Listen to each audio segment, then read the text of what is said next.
راولا کوٹ سے محمد خورشید بیگ کی خبر شامل کرتے ہیں۔ غاصب بھارت نے مقبوضہ کشمیر میں ظلم اور بربریت کا بازار گرم کر رکھا ہے۔ نہتے کشمیریوں پر مظالم کے پہاڑ توڑے جا رہے ہیں۔ 5 اگست کے دن کشمیر میں بدترین لاک ڈاؤن کا 1 سال مکمل ہوگا۔ مودی حکومت انسانی حقوق کی سنگین خلاف ورزی کی مرتکب ہے۔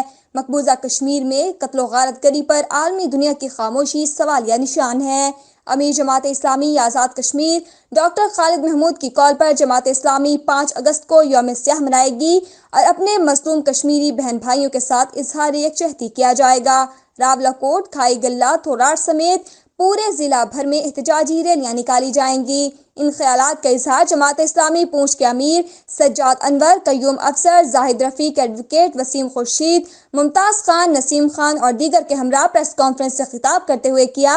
سجاد انور نے کہا کہ ہندوستان نے 5 اگست کو کشمیر میں دفعہ 370 اور 35A ختم کر کے کشمیر کو ہندوستان میں ضم کر دیا تھا، جس کے خلاف 5 اگست کو یوم سیاہ منایا جائے گا۔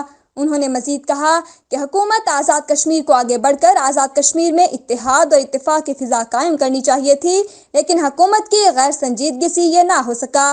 اب بھی موقع ہے کہ مسئلہ کشمیر پر سب کو منظم ہو کر تحریک چلانی چاہیے۔ حکومت آگے بڑھے، ہم ساتھ ہوں گے۔ اور اس کے مطابق انشاءاللہ ضلع پنچ میں راولاکوٹ، حلقہ نمبر 3 کھائی گلہ، حلقہ نمبر 5 تھوراڑ، والیولا، جیرا اور عباسپور میں انشاءاللہ بڑے احتجاجی پروگرام اور کشمیریوں کے ساتھ اظہار یکجہتی کا پروگرام کریں گے۔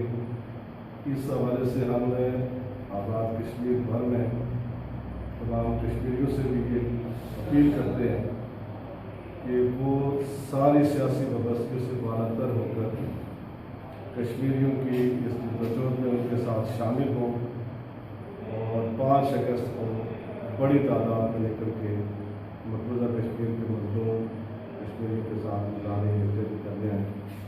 اس حوالے سے ہم آپ سے بھی گزارش کریں گے کہ آپ اخبارات کے ذریعے اس پروگرام کے حوالے سے آپ کا جو حصہ ہے وہ آپ ادا کرنے کی کوشش کریں۔